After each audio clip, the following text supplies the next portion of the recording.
पहिल्यांदा पाहतात की जातीचा हा कोणत्या जातीचा, तो कोणत्या जातीचा, तो कोणत्या जातीचा, आणि त्याच्या जातीचा वापर आपल्या पक्षासाठी कसा होईल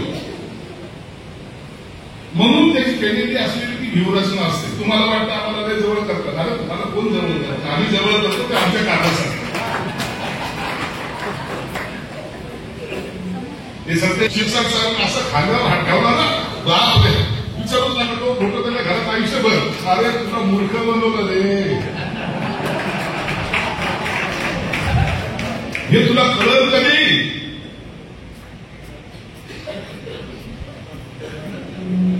हे तुला कळलं कधी. उघडपणे सांगतो राजकारणातला जबाबदार मंत्री म्हणून सुद्धा हे करायला एकच माहिती हरिनामाचा जरी का जय हरी संपला विषय त्याचा. आज छत्रपती संभाजीनगरमध्ये वारकरी साहित्य परिषदाची आयोजन करण्यात आलेले आहे. वारकरी साहित्य परिषदेच्या 14व्या वर्धापन दिनानिमित्त आज महाराष्ट्रातील प्रत्येक जिल्ह्यातले वारकरी जिल्हाध्यक्ष यांची उपस्थिती होती. सामाजिक न्याय विभागाचे मंत्री माननीय संजय शिरसाट यांची उपस्थिती आपल्याला बघायला मिळाली. राज्यस्तरीय पदाधिकाऱ्यांची कार्यशाळा आज छत्रपती संभाजीनगरमधील सावित्री लॉन्स येथे आयोजन करण्यात आले. नेमकं काय घडलं आहे, कोण कोण उपस्थित होतं, यावेळी विठ्ठल पाटील काकाजी यांचीही उपस्थिती होती. बप्पा माधव महाराज शिवणीकर यांचीही उपस्थिती आपल्याला बघायला मिळते आहे. नेमकं काय घडलं आहे, काय म्हणाले बघूया या व्हिडिओच्या माध्यमातून.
नाशिक या नौका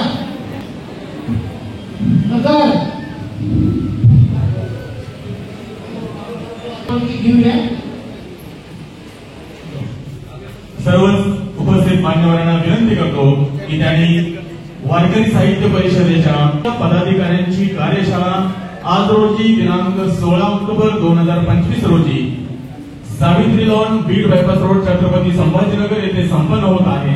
या कार्यक्रमाच्या निमित्तानं महाराष्ट्र राज्याचे सामाजिक न्याय मंत्री तथा पालकमंत्री छत्रपती संभाजीनगर माननीय नामदार श्री संजयजी शिरसाट साहेब, हरिभक्तपरायण विठ्ठल पाटील काकाजी संस्थापक अध्यक्ष वारकरी साहित्य परिषद महाराष्ट्र, हरिभक्तपरायण माधव महाराज शिवणीकर तात्या कार्याध्यक्ष वारकरी साहित्य परिषद महाराष्ट्र,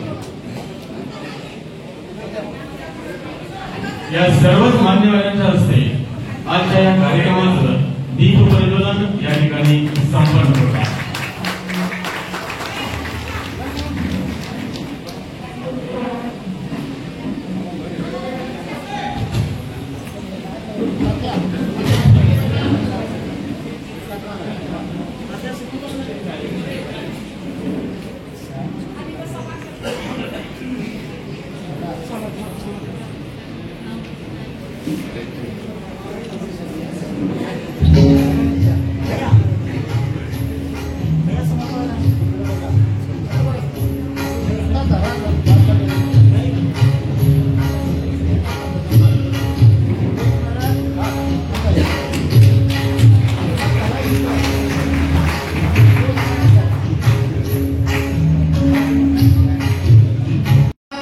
साहित्य परती स्थापना होण्याचा उद्देश काकाजीने त्यांचं नाव विठ्ठल आहे आणि विठ्ठलाच्या अंतःकरणामध्ये भगवंताचं जगद्गुरु तुकोबा ज्ञानोबा तुकोबा यांचा वारसा घेऊन मुक्ताबाई हरिपाठ त्यांनी गावोगाव समाजामध्ये पोहोचावं. कारण महिला एका काळामध्ये परतंत्र होत्या, परंतु धनाबाई मुक्ताबाई ही काकाजी आम्हाला संकल्प आला आणि काकाजींनी सांगितलं हे संकल्प हरिपाठचा कारभार, एवढे मोठे कारखाने, एवढा मोठा व्याप असताना राजकीय क्षेत्रातला परत त्यांना छंद, कोणता न कोणता मनाला छंद लागतो. विठ्ठल नामाचा नामचिंतन आणि गोडी पद्धतीने जीवनामध्ये आवड निर्माण झाली, एक प्रेम निर्माण झालं आणि सांप्रदायिक काळापर्यंत पोहोचावं, साहित्य संतांत पोहोचावं. हे ऐवले स्वरूप लाविले द्वारी आणि त्याचा विनू केला गगनावरी. मोगरा फुलला फुले विचिताची भरकडी अशी आला.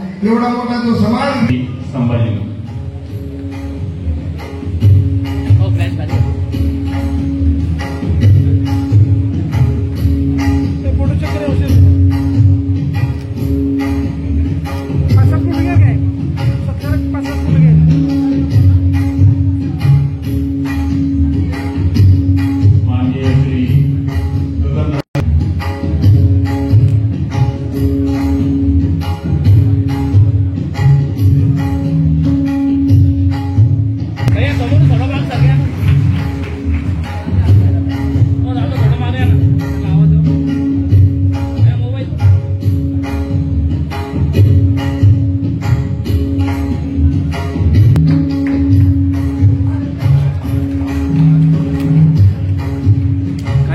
खाली बसा ना. थोडं इकडे रे भैया, इकडे या, थोडं मागे.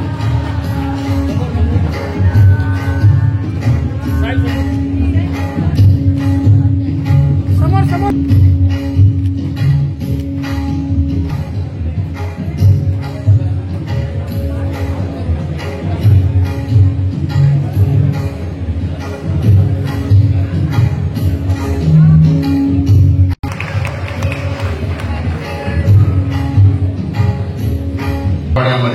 अतिवृष्टीनं अति नुकसान झालं आणि सर्वसामान्य शेतकरी हा मनाने खचला, निराशेच्या गर्तेमध्ये गेला. त्याला पुन्हा थोडं मागे नैराश्यवादी भूमिकेमधून आशावादी भूमिकेमध्ये आणण्यासाठी म्हणून आपल्या संस्थेचे अध्यक्ष काकाजींनी संप्रदाय हे त्यांना काही आवडलं नाही आणि त्यांनी पंढरपूरमध्ये अनेक पडकऱ्यांशी संवाद साधून त्यांच्याशी चर्चा करून मग या संस्थेची स्थापना केली. आपल्या संस्थेमध्ये राजकारण शून्य, राजकीय भाग याच्यामध्ये येत नाही, कारण राजकारणी सगळेच आपले, इथं कुठला पक्षीय भागही येत नाही. आपल्या संस्थेचं मुख्य उद्दिष्ट संप्रदाय आणि समाजकारण, आणि सध्या आपण समाजकारण हाती घेतलेलं आहे आणि ते समाजकारण साधण्यासाठी म्हणून आपल्या अध्यक्षांनी. तर हे सर्व जिल्हा अध्यक्ष इकडचे बोर्डवर करा. तर मी काय सांगतो की या कार्यक्रम घेण्याची भूमिका अशी ठरली की संतभूमी हा महाराष्ट्रात ज्ञानोबा तुकोबांचा महाराष्ट्र आहे. तुम्ही नको म्हटला तरी तुम्हाला मंत्रिपद देणारच. मी पांडुरंगाच्या साक्षीने सांगतो तुम्ही आमच्यासाठी चोखोबा आहात आणि कुणाला काय वाटायचं वाटू दे की त्याच्या साक्षीनं आमची इच्छा आहे की एक दिवस तुम्ही महाराष्ट्राचे मुख्यमंत्री. सोनेकर कसा काय घडवतो, चंद्रशेखर एकच खासदार होते. देवीगौडा बघायला गेले होते मनमोहन सिंगजी बोलवून. मला आठवतंय पीसी आले तेव्हा राज्यपाल होते, नरसिंहराव साहेबांचा फोन आला आणि त्यांनी विचारलं की आर्थिक जागतिक अडचण एक मनुष्य सुचवातो अर्थकारणातला.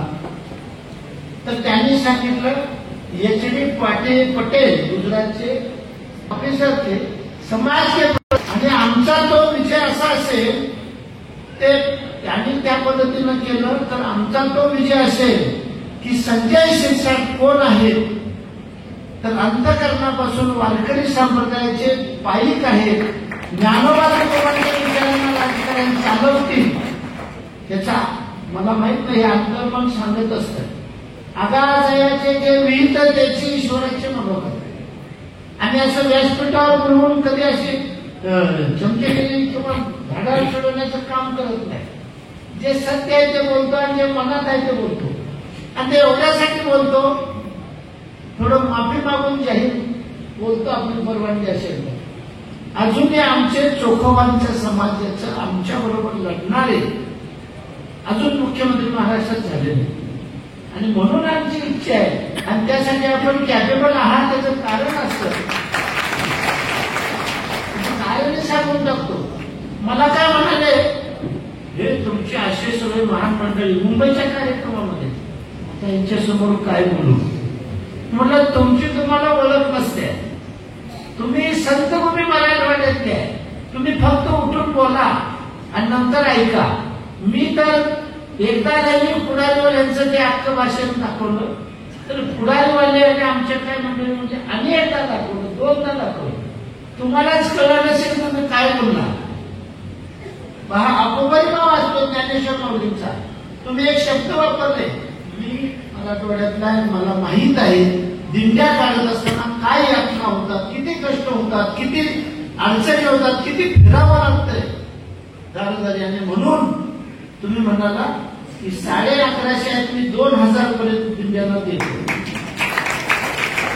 आणि दिंड्यांना देतो म्हणजे काय साहेबांच्याकडे जे खातं आहे त्या खात्याची मूळ भूमिका आहे अंधश्रद्धा जादूटोना विरोधी व्यसनमुक्ती विरोधी काम करायचं आणि ते प्रचार आपण ऑलरेडी करतोय.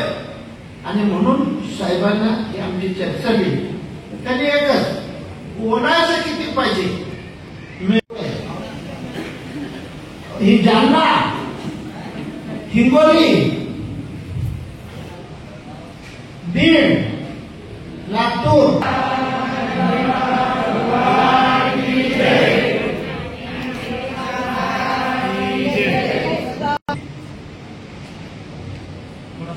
आजच्या या अत्यंत चांगल्या कामासाठी उपस्थित सर्व माझे वारकरी बंधू भगिनी ज्यांनी हा कार्यक्रम आयोजित केला असे विठ्ठल पाटील काकाजी, माधव महाराज, व्यासपीठावरील सर्व मान्यवर, सर्व बंधू, सर्व भगिनी,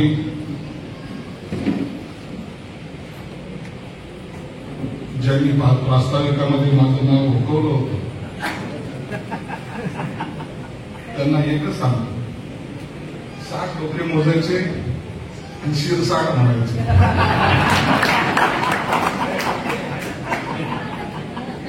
किती सोपं नाव आहे. 1 2 3 करायचं 60 जिथं होती तिथं थांबायचं. किती मोजले शिर 60. आता नाव सर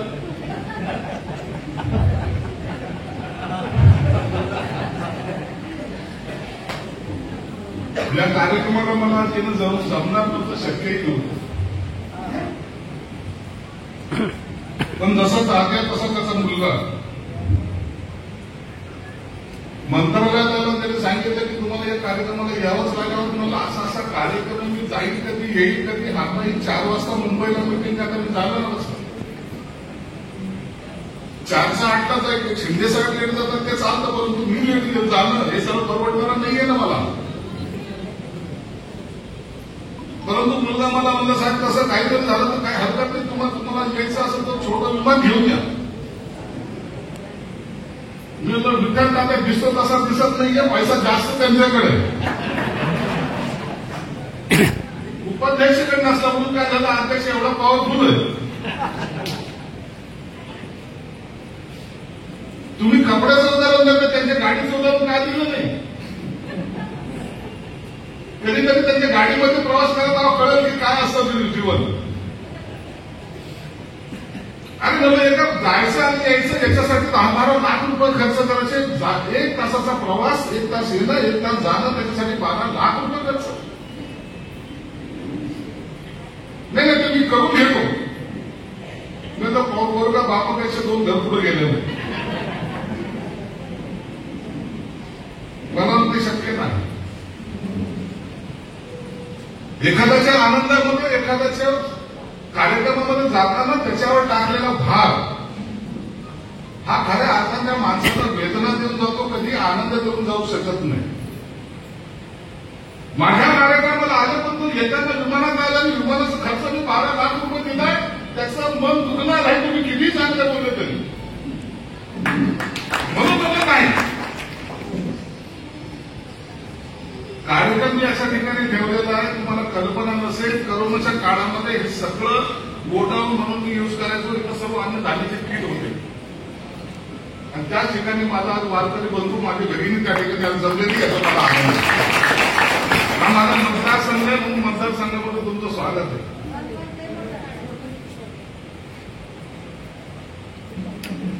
तात्याने भाषणाची सुरुवात केली. तात्या भाषणाची सुरुवात करताना तुम्ही काय बोलत होते ते माझ्या लक्षात येत नव्हतं. या माणसाने माझं या ठिकाणावर घेऊन माझं राजकीय करिअर कधीतरी पाहणार आहे, तुम्हाला चालताना कोणतरी पाहणार आहे, तुम्ही बोलताना ते कोणतरी ऐकणार आहे. असा एकमेव जन्म असा आहे की ज्याचं तुम्ही बोलल्यानंतर त्याचे प्रतिबिंब समाजामध्ये जातात. तुमचं चांगलं कर्म असेल किंवा वाईट कर्म असेल तर हे तुमच्या बोलण्यावर किंवा तुमच्या वागण्यावर ठरतं. मला वाटतं हेच खरं आपण दुसरं जगामध्ये कोणता प्राणी आहे, कोणता आहे याचं रडलेलं माणसाला कळतं. परंतु असं नसतं. जीवनाच्या अंताला आल्यानंतर आपल्याला कळतं की आपण आयुष्यामध्ये नेमकं काय केलं, काय घडवलं. आता नाही कळणार. मी अनेक लोकांना जेव्हा पाहतो उतारावळ्यात, त्या टायमाला सांगतात की मी जे काही केलं तर त्याच्यामध्ये चांगलं किती वाईट केलं याचा सगळा बेरीज तो माणूस त्यावेळेला करतो. त्याच वेळेला त्याला कळतं. ज्या मुलाला मी हाताच्या फळासारखं जपलं परंतु तो बायको घेऊन कसा पळून गेला त्याचं दुःख त्या टायमाला तो पाहत असतो. अरे काय हे पाप केलं, यापेक्षा विठ्ठलाचं नाम स्मरण जर करून बसतो असतो तर हे वेळ नसतं. सांगतं तरी तर काही लोक इतके काही असतात ना, त्यांना असं वाटतं की माझं कुटुंब याच्यापेक्षा जगामध्ये दुसरं काहीच नाही. मी असे लोक पाहिलेले आहेत. आमच्याकडे अनाथ आश्रम, काय वृद्धाश्रम ज्याला म्हणतात ते आहे. डिव्हिजनल कमिशनर पाहिजेले लोक ते वृद्धाश्रमामध्ये दुपारच्या जेवणाला ताट घेऊन बसलेले मी पाहतो. IAS अधिकाऱ्यांनी पाहतो. अनेक महिला अधिकारी पाहिजे. आजही तुम्हाला पाहायचं असेल, आलात ना मातोश्री वृद्धाश्रम 10 मिनिटाच्या अंतरावर. जीवन कसं जगायचं तर त्याची सुरुवात तुम्हाला त्याला पाहिजे तर करता सुद्धा येईल. आयुष्य चांगल्याचं घातलं परंतु शेवटी हातात मिळालं काय, मी हे जीवन जगलो कशासाठी हे तू पाहिलं काय. तुम्हाला लोकांना काही द्यायचं नाहीये. तुम्हाला तुमची फक्त वाणी चांगली ठेवायची. वाणी चांगली ठेवली जीवनात सर्व काही मिळतं. काही करू नका. 2-2 किलोच्या 10 किलोचे, कोणी सोन्याचा, कोणी कशाचा रत्नाचा, सर्व देणगी तिथं देतात. देणगी दिल्यानं देव प्रसन्न होतो का.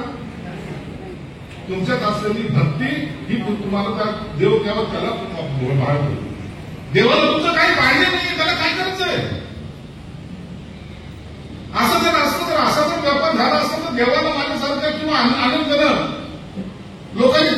क्विंटल भर सोनं दिलं असतं. जेव्हा इकडे पाऊस नव्हता विठ्ठलदादाकडे पाहिजेच नाही, फक्त संजय शिरसाटकडे पहा, हे केलं 10 किलो सोनं होईल का? अरे मूर्ती तीच आहे, तिची नजर तीच आहे. कधीतरी त्या मूर्तीकडे पाहताना एक सेकंद 1 मिनिट त्या मूर्तीच्या डोळ्यामध्ये पहा, तो विठ्ठल तुमच्याशी बोलताना तुम्हाला समजेल. परंतु आपल्याला चप्पल पायांची कोणी घेऊन येतं, काय करायचं? विठ्ठल तर उद्या भेटत, त्याचं नामस्मरण कधीही करता येईल. पण गेल्याच महिन्यात घेतली चप्पल जर मंदिराच्या समोर चोरीला गेली तर घरी गेल्यानंतर पुन्हा बायको ऑर्डर. एक विचार आपल्या डोक्यात नसतो.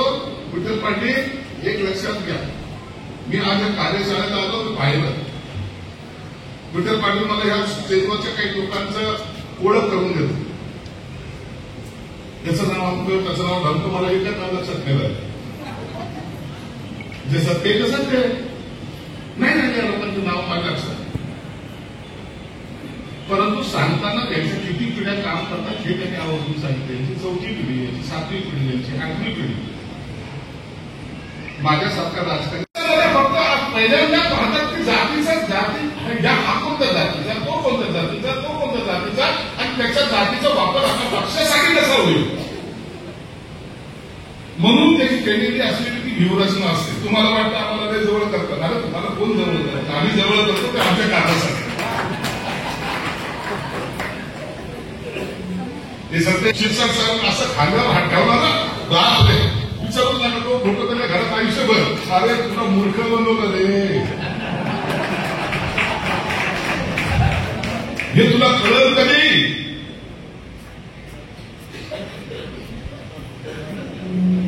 हे तुला कळलं कधी? उघडपणे सांगतो, राजकारणातला जबाबदार मंत्री म्हणून सुद्धा हे कळायला एकच माहिती, हरिनामाचं दलित जय हरी, संपला विषय त्याचा. असलेला त्याचा शरीराचा पांढरा शर्ट असतो, त्याला किती घालून किती मार्केट होतं, त्याची कधीतरी कॉलर तरी पाहा तुम्ही.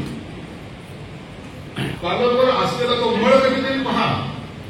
परंतु तोंडातलं नामस्मरण विकारासाठी तो खाली पडू देत नाही, तो जय विठ्ठल. गेलेल्या माणसाचा आदर करताना मला आश्चर्य या गोष्टीचं वाटतं.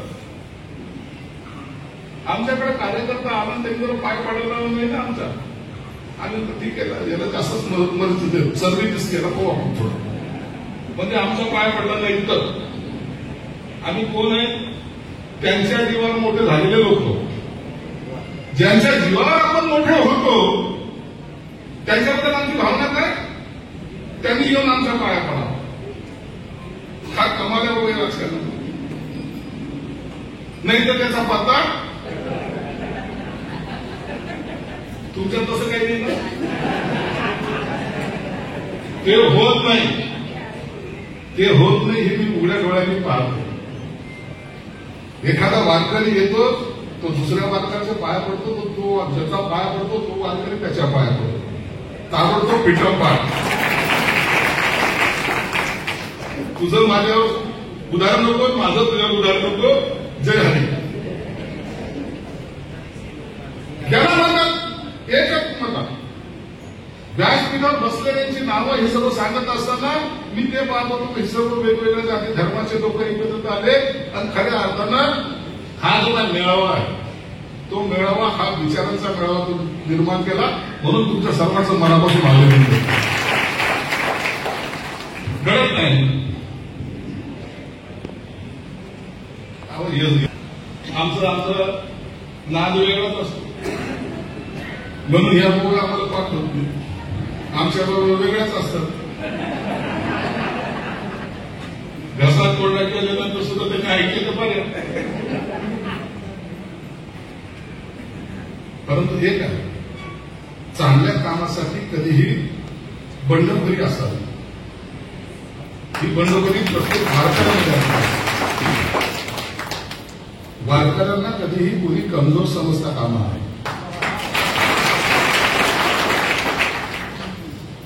आम्ही पण वारकरी आहेत, आम्ही केलं ना. आमचा फक्त रस्ता पंढरपूरकडनं जाता मुंबईकडून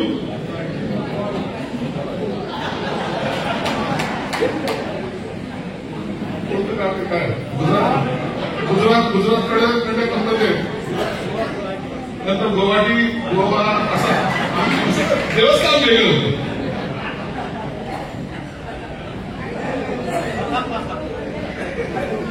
आम्ही उठाव केला, वारी आमची निघाली, पण दर्शन सक्सेस. म्हणून वारकऱ्याची ताकद सुद्धा तुम्ही चोखून घ्या. तुम्हाला तुमच्या ताकदीची आणखी जाणीव नाहीये हे लक्षात ठेवा. तुम्ही स्वतःला ज्ञानाचा तुमचा अमृत तुम्ही लोकांना पाचताना स्वतःला कमजोर समजता, ही तुमची कमजोरी आहे.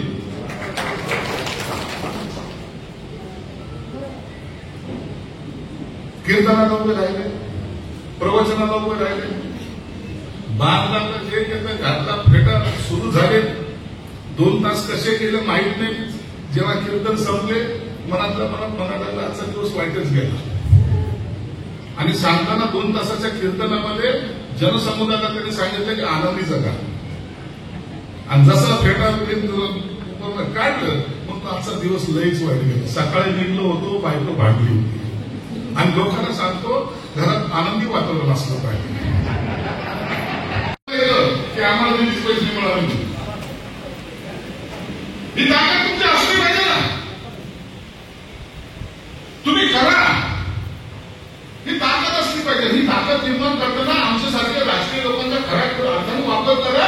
आणि फक्त वापर करताना त्यांना गंभीर द्या. नाही आम्हाला कोणी मदत केली ना तर पुढचे क्षेत्र पाहू तुम्हाला. अरे म्हणा तर खरं. बघा कसं पटापट येते तुमच्याकडे. आजकाल दमदरच्याच मागे लोक जायला लागलेले. मी तुम्हाला एक मंत्र सांगतोय. ज्या महिलांसाठी तुम्ही आता काढताय, मंडळ काढताय, त्या महिला मंडळाला त्यांना सांगा हे नाव तुम्ही तुमच्या बचत गटाला द्या. बचत गट दावा काय करा. 11 महिलांचा शासनाची प्रत्येक योजना तुम्हाला फक्त जे हायकोर्टाच्या पूर्ती नाहीये तर त्या महिला भगिनीच्या हाताला कामही मिळेल. ते 11 महिला असेल त्याचा लाभ वाढत जाईल. बचत मदत करायचं काम आलं. किती सोपं गरीब आहे. बचत गट तर नाहीच नाही ज्यांच्यामुळे हा देश चाललेला आहे. सगळ्याला वाईट मध्ये मोजू नका आणि मला बिलकुल मोजू नका.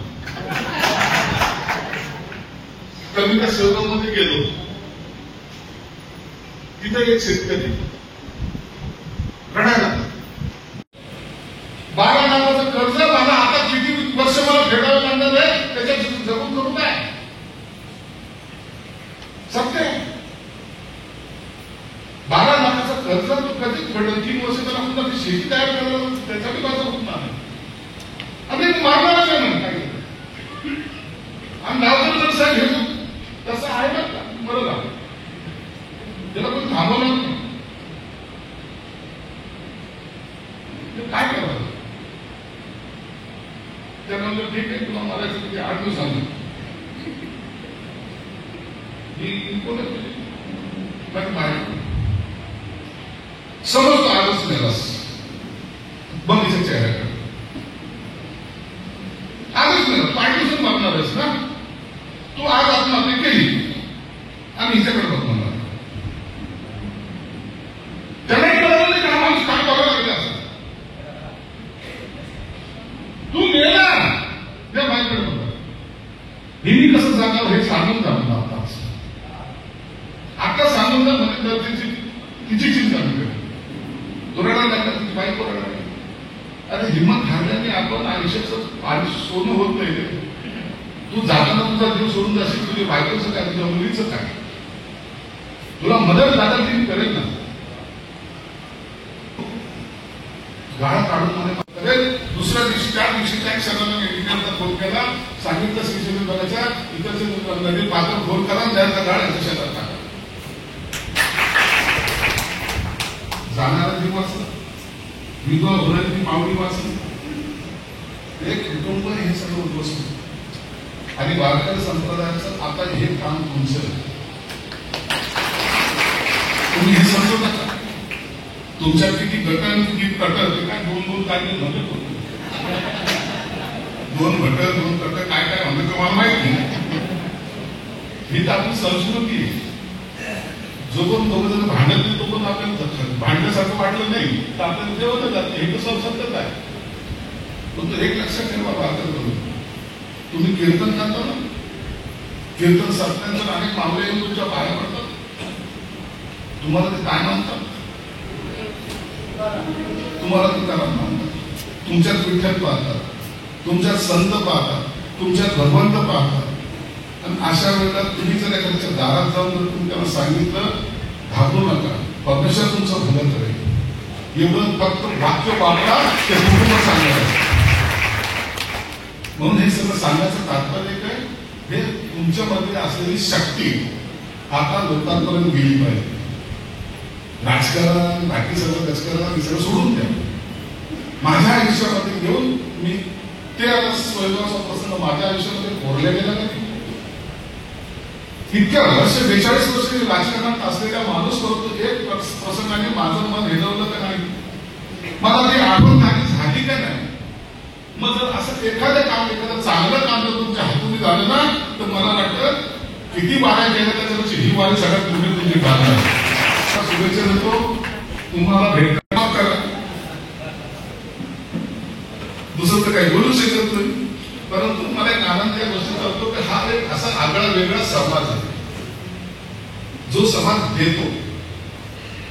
तुमच्याकडे काही नाही हे नाही, तुमच्या वाचनामधून जे तुम्ही देता ते खऱ्या अर्थानं समाज प्रबोधन त्याला आपण म्हणतो, ते अनेकाचं आयुष्य चांगलं करतं. म्हणून तुम्हाला या ठिकाणी नमस्कार करतो आणि माझ्या वादीला विराम देतो. धन्यवाद. जय हिंद, जय महाराष्ट्र.